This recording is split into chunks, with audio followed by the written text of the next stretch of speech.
isn't it ironic, Elena, that the last time you and I spoke, we were talking about over-tourism.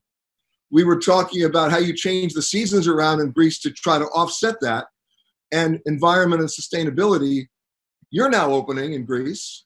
And what are you putting in place right now? I know you're doing it in stages, but at the same time, where are you investing? Where is Greece investing so that we don't have a deja vu moment going down the road? Thank you so much, first of all, for your invitation. And this meeting, I think, is very important in setting the pace on how we move forward all together. Because a crisis of such magnitude, no country and no economy. So my point is that as long as we don't have an effective cure, effective therapy, or a vaccination, the virus is here. And we have to prevent how we're going to travel, how our daily life is, because everything changed. Nothing is the same. The way we travel, the way we go for vacation, even our day routine change, how we go to work. So for me, top priority is testing. I totally am convinced that is the only way. Testing before we travel to our destination. And I tell you why. In Greece, we really manage the health crisis very well. Actually, right now, it's very safe, the everyday work, let's say, and the everyday routine in Greece. But all the flights that they're coming from outside, till the end of June, we test them. And we saw that there are a lot of positives cases that they're coming to Greece. So we put them in a quarantine. But in order to open up, so not to be a conflict with the economy, because the economy has to restart again. And tourism, as you know, is accelerator of and very productive and growth for our economy, not only in Greece, but all the south of Europe, Mediterranean, and north, I would say. I mean, don't forget about France. I mean, they have, or England, they have top 70 million tourists each year. So it's very important to make sure that we will protect not only the people that they will travel to the destination, but also the destination. Why? Because we don't forget the asymptomatic, the people that they have the virus, but they don't have the disease. So this is very, very dangerous. So I'm totally convinced, and I think that we have to make sure that till an effective cure will be found, we need to do the test. Now, the rapid tests are okay. I think they're very accurate. I think it's very fast. You do it and you know what is going on right away. So it's important to know before you travel, because if you're sick, it's definite that you're not going to travel. But if you're not and you're asymptomatic, it's a huge issue. So for Greece, this is what I proposed. But unfortunately, for the moment, we don't know what is going to happen from the 1st of July that Greece opens the boards and open for tourists. Tourists will start only with sampling tests. And this is my biggest fear.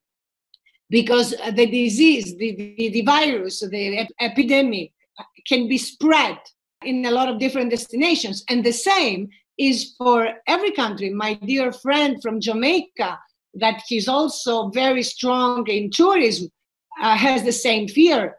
Spain, Italy, all the countries that they will open up. Also, epidemiologists, they say that we have to see what's going on in each country and how the boards they will open. For example, there's countries in Europe that they were very strong affected and they closed down the boards, but people, they want to travel from these countries and go to other countries that they open up. So what is going to happen there?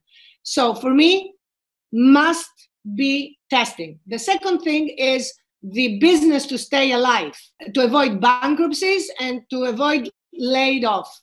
It's very important because the next day of this crisis, they have to find the business strong and competitive. Otherwise, there are going to be a lot of huge problems, as you know, like, for example, countries that they will have a little bit stronger economy, so they will buy all the companies that they will almost going to close down.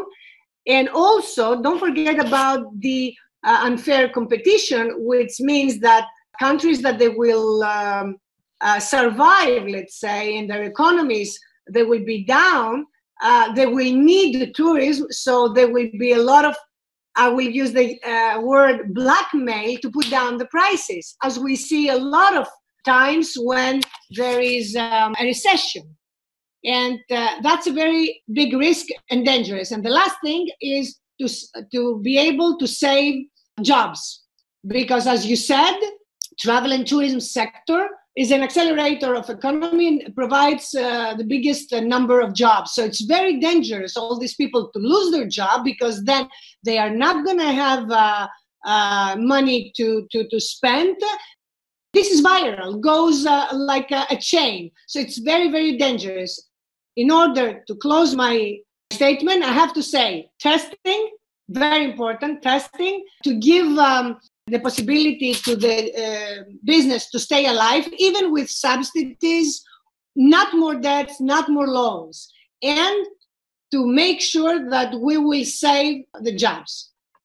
Well, one question that comes out of this for all of our panelists, but I'll ask you first, Elena, is that if you look at the traditional playbook of the travel and tourism industry, when they're dealing with a problem, where they're dealing with a crisis, is to try to discount their way back.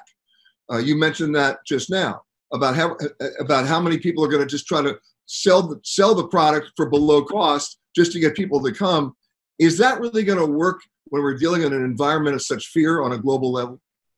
We have to be very careful. It's a big risk, because if this business, they don't have an immediate funding, they don't have access to affordable loans, and also further facilitations regarding taxation.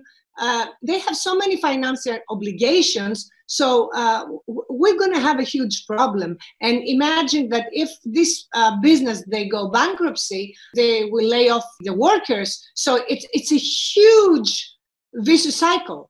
So we need definitely to protect the business and also see what's going on with privatization, like private and public sector. You see even big, huge companies like Lufthansa had to change all her policy. And I think now they discuss about 25% to be in the public sector. A lot of things are changing. I worry a lot how things will develop the next day for the economy, because as you see, this battle between the protecting of the health and the restarting of the economy, it's a battle, and there is no winner.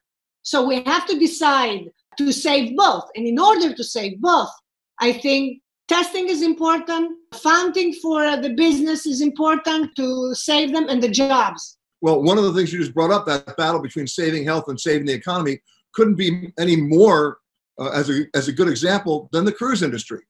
Right now, you have a huge cruise industry that comes into Greece. And Alain in the Seychelles, you've already made a decision for the moment to ban cruise ships coming in. Canada has banned cruise ships from coming in until October 31st. We may not see a cruise leave anywhere around the world in substance until maybe, or in big numbers, until early next year, as we think or rethink investments to protect ourselves against another potential catastrophe. What policies are happening in both Greece and in the Seychelles in the long term about the economic impact of cruise ships? Then I'll go to Alain. Elena, just quickly, and then we'll go to Alain. Listen, we have to take a lot of measures. Greece is trying to protect, let's say, the life of the people, but at the same time wants to protect the economy. So there are a lot of directives that they're going out, and I have to mention that Greece also follow the Commission directives, which is very important. And I want to close with this. Even in Europe, we don't have common rules.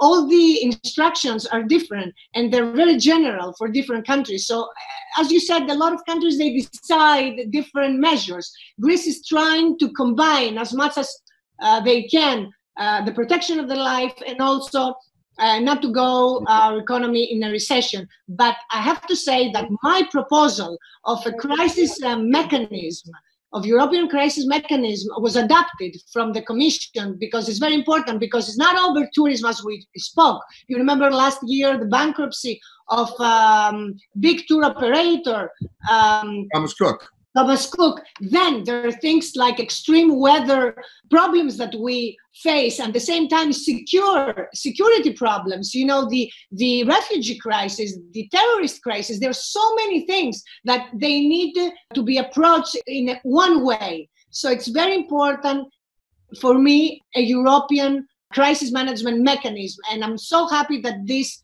continues. And I want to say also that right now, in 2 weeks, we're going to have the resolution.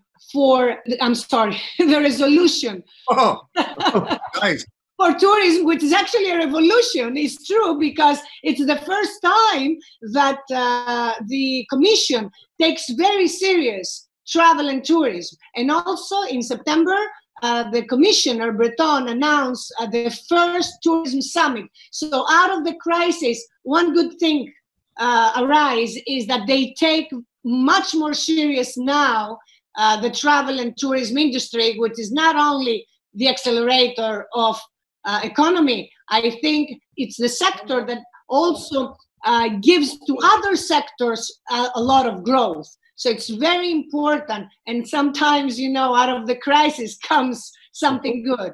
And that's why we're here today. Alain, I want to talk to you first about the Seychelles and then Africa in general. But my question to Elena continues about your decision to ban cruise ships at this point.